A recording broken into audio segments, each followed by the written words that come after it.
the way we think about it, when I was a Muslim, I never thought calls on killing non-Muslim were evil.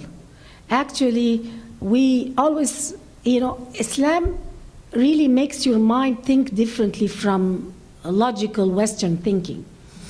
We can incorporate two opposite ideas at the same time and feel perfectly comfortable with it.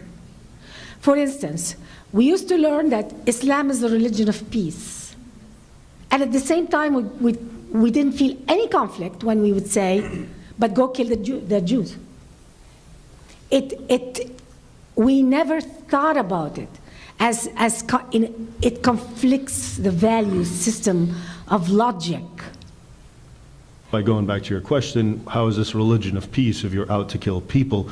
The logic is that I'm out to kill them to create peace because they're so, they're not cooperating. They're the bad guys. So we have to break them and make them submit, and then it's peace. So the idea is to establish the rule of Islamic law over the world, which is peace. And so you have to kill people on the way to that. That's not violence. That's justice. It's jihad. And so you have a lot of Muslims condemning terrorism, and then when you look at their statements more closely, they're condemning Israel and the United States, but not like the Twin Towers or the Fort Hood shootings or something like that, because those things aren't terrorism.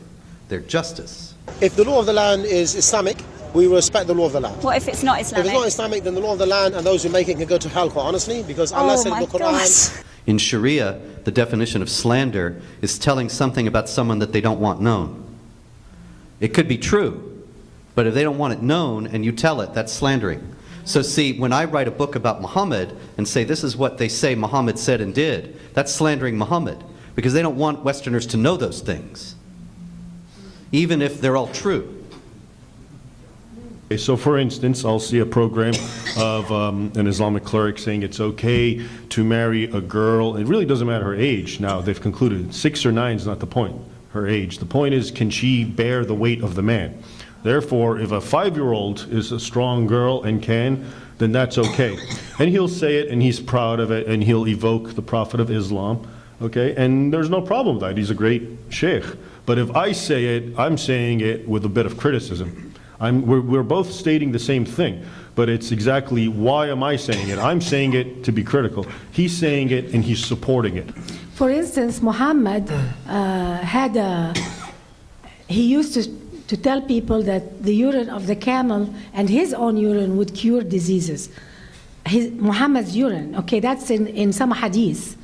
And today in Egypt, because they're becoming so Islamist, there is a clinic that opened to sell camel urine because Muhammad said so.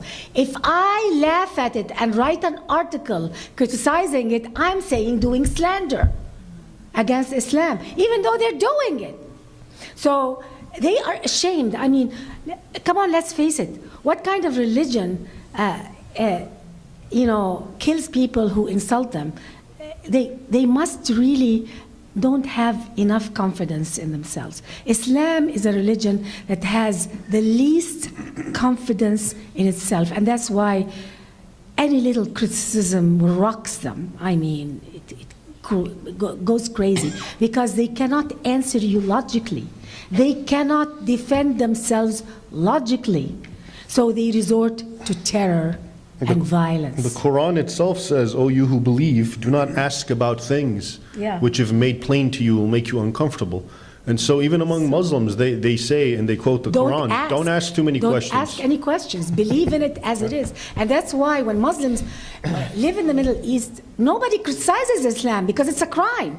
But we come to America here, and suddenly Americans are asking us questions, very innocent questions, and we're just like, oh my God, how dare they ask us this question? We've never been asked this question in the Muslim world. You must hate Islam. You must be hating Islam.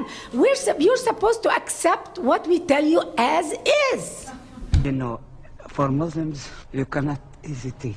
You have to accept every letter, every word in this story. And that's why I left the religion. But even their golden age is full of bloodshed and killing and destruction. And one final hadith, Muhammad himself said, in the end times there will be, I forget the number, something like 99 Islamic sects. And 72 Islamic 72. And 71 will go to hell because only one's right.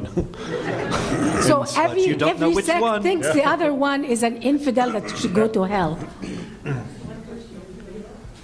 Arab culture is a culture of pride and shame. That's how they get you, by shaming you to death when you're a child, and then putting you high up on a pedestal when you're a child if you say, I hate Jews. And when you're a child and you're rewarded heavily if you hate Jews, and you are treated like a villain if you just say the slightest question about Islam, then you bring up a generation that will accept oppression. We're very close to this. People don't realize how close we are. We're very close because the Muhammad movie. We are not going to be Just a second. alive. The Muhammad movie actually, there were calls in the Los Angeles Times and in the New York Daily News and in other major newspapers, calls for restrictions on the freedom of speech to make it impossible for such a movie to be made. Yeah. And that's absolutely abominable, that not only is it coming from the top, but coming from the mainstream media as well. And I don't see how the freedom of speech is going to survive unless there is some major movement against this now.